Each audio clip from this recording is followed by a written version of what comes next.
Hi viewers, இன்னைக்கு நம்ம பொன்மேன் படத்துடைய ரிவ்யூ தான் பார்க்க போகிறோம். பொன்மேன் பேர்ல பார்த்தீங்கன்னா பொன் தங்கம் இருக்கு. தங்கத்தை பற்றின ஒரு கதை தான் பார்த்தீங்கன்னா இந்த பொன்மேன். இந்த கதை பார்த்தோம்னா ஒரு யூனிக்கான கதை. நம்ம தமிழ் சினிமாவில் இப்படி ஒரு கதையெல்லாம் என்னைக்குமே பார்க்க முடியாது.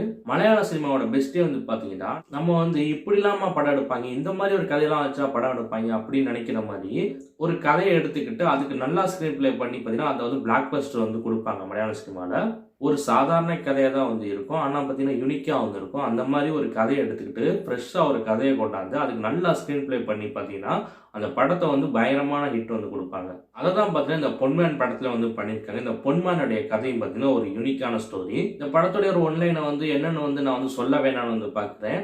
ஏன்னா தெரியாமல் பார்க்குறப்ப இந்த படம் உங்களை இன்னும் சுவாரஸ்யப்படுத்தும்.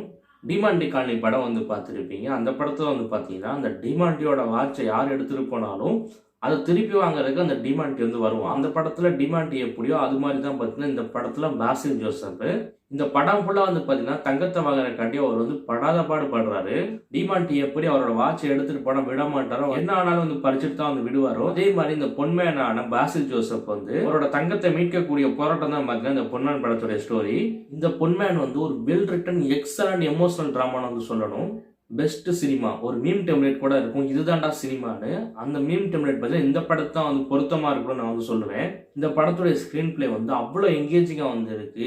இந்த மாதிரி ஒரு படத்துல இந்த மாதிரி ஒரு கதையில இவ்வளோ எங்கேஜிங்கான ஸ்கிரீன் பிளே கொடுக்கறது சாதாரண விஷயமே கிடையாது. ரைட்டிங் பார்த்தீங்கன்னா அவ்வளோ வலுவா இருக்கு, அவ்வளோ சூப்பரா எழுதியிருக்காங்க. கோடி கோடியாக பணத்தை கொட்டி நம்ம ஆளுங்க படம் எடுப்பாங்க, ஸ்க்ரீன் பிளேல கோட்டை விட்டுருவாங்க எழுத்துல. ஆனால் சாதாரணமாக ஒரு கம்மியான பட்ஜெட்டை வச்சுக்கிட்டு ஒரு சிம்பிளான கதையை எடுத்துக்கிட்டு இவ்வளோ செம்மையான ஸ்க்ரீன் பிளே கொடுக்க மலையாள சினிமா கலைஞனால மட்டும்தான் பார்த்தீங்கன்னா முடியும். பாசில் ஜோசப் என்ன மாதிரி ஆக்டர் அவருடைய கேரியர்ல பெஸ்ட் பெர்ஃபார்மன்ஸ் இந்த படத்தை கொடுத்துருக்காரு.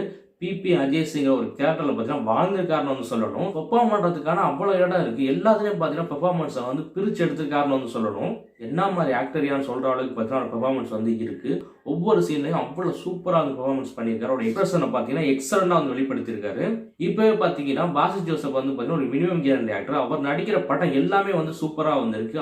ஓடிடி ஆப்ஷன் படத்தை தள்ளுறப்போ அவரோட போட்டோ இருந்தாலே போஸ்டர்லாம் அந்த படத்தை போடு, அதை பார்க்கலான்னு வீட்டிலலாம் சொல்லிடுறாங்க. அந்த அளவுக்கு பார்த்தீங்கன்னா அவரோட படங்கள் எல்லாமே பார்த்தீங்கன்னா சிறப்பாக இருக்கு. ஸ்கிரிப்ட் செலக்ஷன் பார்த்தீங்கன்னா அவ்வளோ சூப்பராக பண்ணிட்டு இருக்காரு. அதே நேரத்தில் பார்த்தீங்கன்னா காமெடி, எமோஷனல், கிரைம், ராம்காம்னு வெரைட்டியான மூவிஸ் கொடுத்துட்டு இருக்காரு. அப்புறம் ஒரு படத்துல ஒரு கேரக்டர் வடிவமைப்பு எவ்வளவு முக்கியங்கிறது இந்த படத்தை பார்த்தீங்கன்னா அவனுக்கு தெரியும். நம்ம ஊர்ல பார்த்தீங்கன்னா கொஞ்ச நாளைக்கு முன்னாடி கங்குவான ஒரு படம் வந்துச்சு. அந்த படம் ஏன் ஓடலைன்னா அதில் மெயினான மைனஸ் நான் எது பார்த்தீங்கன்னா அந்த கேரக்டருடைய வடிவமைப்பு தான். சூர்யாவோடைய அந்த கங்குவா கேரக்டருடைய வடிவமைப்பு பார்த்தீங்கன்னா சரியா இல்லை. ஒரு தலைவனா எப்படி இருக்கணும், அவனுக்கான டைலாக்ஸ்லாம் எப்படி இருக்கணும், அவனை நீங்க பெரிய ஆளை காட்டுறீங்கன்னா அதுக்கு எந்த மாதிரி காட்சி அமைப்புகளை அமைக்கணும், இப்படி எதுவுமே இல்லாம எடுத்து வச்சனால தான் பார்த்தீங்கன்னா கங்குவா பார்த்தீங்கன்னா சரியா ஓடலை. அதாவது அந்த கங்குவா மேல நமக்கு எந்த ஃபீலிங்ஸும் வரல. அந்த கங்குவா கேரக்டர் கூட நம்மளால கனெக்ட் ஆகவே முடியல. இதுதான் பார்த்தீங்கன்னா கங்குவாவுடைய தோல்விக்கு பார்த்தீங்கன்னா பெரிய காரணம் நான் சொல்லுவேன். இதே பாகுபலின்னு ஒரு படம் வந்துச்சு, அந்த கேரக்டரோட நம்ம படம் பார்க்குறப்ப எவ்வளவு ஒன்றி போயிருந்தோம். ஏன்னா அந்த கேரக்டர் வடிவமைப்பு பார்த்தீங்கன்னா அது சூப்பரா இருக்கும். எந்த ஒரு கதாபாத்திரமா இருந்தாலும் சரி அந்த கதாபாத்திரத்துடைய வடிவமைப்புங்கிறது ரொம்ப பார்த்தீங்கன்னா முக்கியம். இந்த படத்துல பிபி அஜேசன் பிளே பண்ணிருக்கக்கூடிய பாசில் ஜோசப்போட கேரக்டர் வடிவமைப்பு பார்த்தோம்னா அவ்வளோ எக்ஸலண்டா பண்ணியிருக்காங்க. அந்த கேரக்டர் ஃபீல் பண்றப்போ நம்மளையும் பார்த்தீங்கன்னா ஃபீல் பண்ண வைக்குது. அந்த கேரக்டர் சிரிக்கிறப்ப பார்த்தீங்கன்னா நம்மளும் சிரிக்கிறோம். அந்த மாதிரி பார்த்தீங்கன்னா எக்ஸலண்டா இந்த கேரக்டர் பார்த்தீங்கன்னா உருவாக்கியிருக்காங்க. இந்த படத்துல ஹியூமர்ஸ் பார்த்தீங்கன்னா அங்கே பார்த்தீங்கன்னா இருக்கு. முதல் பாதியில் அதிகமாக இருக்கு, இரண்டாம் பாதியில் கொஞ்சம் கம்மியாக இருக்கு. அந்த ஹியூமர்ஸ் எல்லாமே பார்த்தீங்கன்னா எக்ஸலண்டா ஒர்க் ஆயிருக்கு. அதே நேரம் எமோஷனல் சீன்ஸ் பக்கா ஒரு கேரக்டர் சொல்லணும். கண்ணில் தண்ணி வர அளவுக்கு பார்த்தீங்கன்னா அந்த படத்தில் எமோஷனல் சீன்ஸ் ஒர்க் ஆயிருக்கு. அப்புறம் படத்தில் பார்த்தோம்னா டைலாக்ஸ் பார்த்தீங்கன்னா அவ்வளோ சூப்பராக எழுதியிருக்காங்க. எல்லா டைலாக்ஸுமே பார்த்தீங்கன்னா எக்ஸலண்டாக இருக்கு. இந்த படத்தை நம்மளோட மலையாள சினிமா ஃபேன்ஸ் இன்னுமே பார்த்தீங்கன்னா நல்லா கனெக்ட் பண்ணிக்க முடியும். ஏன்னா இதில் பேசியிருக்க விஷயங்கள் பார்த்தீங்கன்னா அங்கே தான் பார்த்தீங்கன்னா அதிகமாக நடக்குது. இருந்தாலும் நமக்குமே பார்த்தீங்கன்னா சூப்பராக கனெக்ட் ஆச்சு இந்த படம். டெக்னிக்கலாக பார்த்தோம்னா இந்த படம் பிரில்லியண்டாக இருக்கணும்னு சொல்லணும். சினிமாட்டோகிராஃபியாக இருக்கட்டும், விஷுவலாக இருக்கட்டும், எல்லாமே பார்த்தீங்கன்னா பார்த்து பண்ணியிருக்காங்க. இந்த படத்தோட லொக்கேஷன்ஸ் பார்த்தீங்கன்னா அவ்வளோ சூப்பராக இருக்கு. கேரளாவை சுற்றி அவ்வளோ அழகாக எடுத்திருக்காங்க. பாசில் ஜோசப்பை தாண்டி இந்த படத்தில் இன்னும் 2 கேரக்டர்ஸ் இருக்கு. ஹீரோனோட அண்ணன் கேரக்டராக இருக்கட்டும், அண்டகனிஷ்டா பிளே பண்ணியிருக்கிறோட கேரக்டர் இருக்கட்டும், எல்லா கேரக்டரையும் பார்த்தீங்கன்னா அவனோட பெர்ஃபார்மன்ஸ் சூப்பராக கொடுத்துருந்தாங்க. பெருசாக பார்த்தீங்கன்னா இந்த படத்தில் ட்விஸ்ட் அண்ட் டர்ன்ஸ் பார்த்தீங்கன்னா எதுவுமே இருக்காது. ஆனால் இந்த படம் பார்த்தீங்கன்னா உங்களை ரசிக்க வைக்கும் ஃபர்ஸ்ட்ல இருந்து லாஸ்ட் வரைக்குமே. அதுதான் பார்த்தீங்கன்னா இந்த படத்துடைய மேஜிக் நான் சொல்லுவேன். படத்தில் சூப்பரான சீன்ஸில் வந்து பார்த்தோம்னா நிறையா சீன்ஸ் வந்து இருக்குது. முக்கியமாக பார்த்தீங்கன்னா கிளைமேக்ஸ் வந்து அவ்வளோ சூப்பராக வந்து இருந்துச்சு. அதே மாதிரி ப்ரீ கிளைமேக்ஸ் சீனும் செம்மையாக வந்து இருந்துச்சு. இன்ட்ரோல் பிளாக் பார்த்தீங்கன்னா நல்லா வந்து இருந்துச்சு.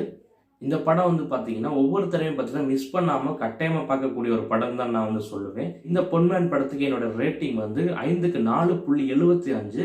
என்னுடைய ஹையஸ்ட் ரேட்டட் ஃபிலிம் எவர் பார்த்தீங்கன்னா இந்த பொன்மேன் படம் தான். ஸோ கண்டிப்பாக இந்த படத்தை வந்து மிஸ் பண்ணாமல் வந்து பார்த்துருங்க.